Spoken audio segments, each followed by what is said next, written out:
ensure that you're leading by example and doing it in a non-confrontational way with our peers, because we are a reflection. Everything, and that's what's kind of sometimes exciting and scary.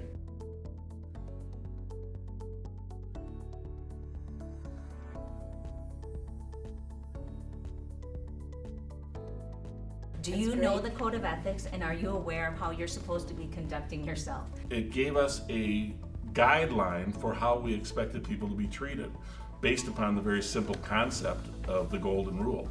Do unto others as you would have them do unto you.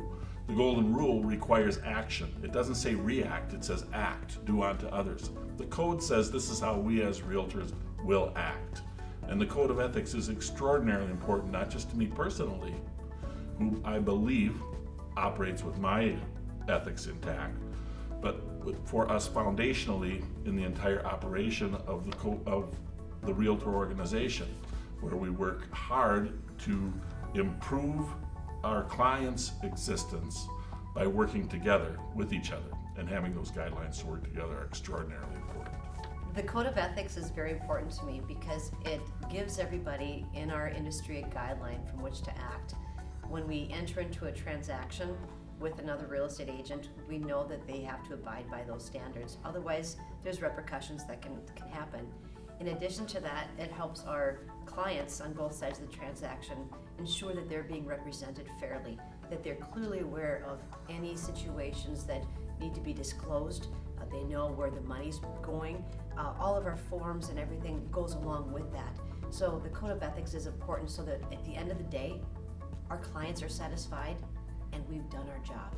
We have to understand that we follow the lawful instructions of our client, that our client's interests come first. We define who our client is in the transaction, who a customer is, and that we follow the legal requirements of our client, our legal obligations to our client. Secondly, that we treat each other honestly, truthfully, as we've said before, that we allow access to property equally, that we disclose any material facts of which we are aware that might negatively affect our customer who comes through. The key guidelines in the Code of Ethics, simply put, honesty, disclosure, following the legal directives of your client, disclosing whether you have a financial interest in the property, and making certain that everything is codified in writing in clear and understandable language so that all parties understand what's ultimately the culmination of the transaction, so that when we're at a closing table, we all understand exactly what's going to happen. And when we're making the offer, we all understand exactly what we're going to get. I love how our articles are broken down. So we've got 17 of them, and it breaks us down to align us our different duties within that. Our duties to our peers, our duties to our clients, and our duties to consumers or public. I am always kind of just living and breathing it because it helps me stay professional, and that's what matters most. For my peers to see that they're working with a professional as well as the public. I also kind of incorporate that guideline when we see something that isn't quite right. We have an obligation to police ourselves. Right. And so I do that. To make sure people are doing their obligation of abiding by the Code of Ethics, sometimes you have to reach beyond. Sometimes you have to reach out to their broker. I reach out to our legal department sometimes to say, is this okay? Because different things happen every single day. We always learn a lesson, and we can learn through it too, but communication is a key thing, and to be gentle, I would say, about bringing out the Code of Ethics, because their agents will say, I've been doing this for decades and decades, and they think they know what the true Code of Ethics is, and to be gentle and communicate to them, this is really what the situation is, this is what we need to do.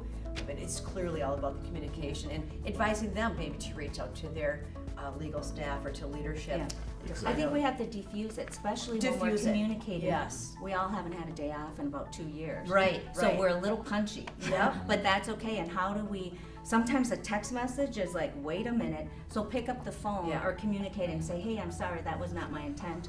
We need to make sure we're totally keeping it relaxed in an interesting market. In the best interest of the clients. Exactly. Ensure that you're leading by example and doing it in a non-confrontational way with our peers, because Very we much so. are a reflection. Everything, and that's what's kind of sometimes exciting and scary. The code is that living, breathing thing, and it changes. So stay on the education. Doing ethics hearings as a member of the Professional Standards Committee and hearing, I say the best part about it is learning how, how would I have handled that situation differently, per se. Yeah, our base has always been there, and it's constantly evolving. So it's an excellent point to go back when we have this training again to be like, okay, now how is this relating to today's activities? Because Exactly. tomorrow may change, but today we're doing a lot of different things. We're always evolving, but it's reassuring knowing that base is there. We've got 22,000 real estate agents in the state and lots of volunteer opportunities. So I think And pay attention and be involved. I think we should not be afraid, because part of the lessons is when someone points something out to us. We can no longer be quiet or afraid to challenge a peer or Right. speak to a peer on the code of ethics. Yeah.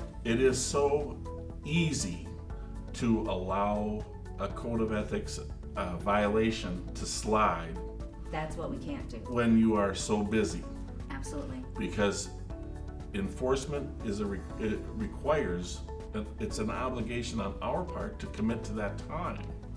And as agents also, we should understand that process. How do we bring in a complaint to the code of ethics? And it's easy. And it's easy to do. It's a fairly simple process, and there's guidance available for it. Yeah. And I and we think have that- to not let those things slide. Yeah. I think the standard is, so many of us see that because we get busy, but we have to step back and be like, would I want that to happen to any one of my peers? Doesn't matter what broker you're with. And that's where you're like, no, That's I a don't. really good point. And that's where we do have to step up, because then the public is gonna see us at a higher level. That's Yeah. right. That's right. And who ultimately is the code designed to protect? The public, our people, Yeah. ultimately our clients, our customers, our our perception by the public of what we Absolutely. do. This is one of the things that separates us as realtors. The code of ethics Is due, December 31st. be certain. to get your class done. All right.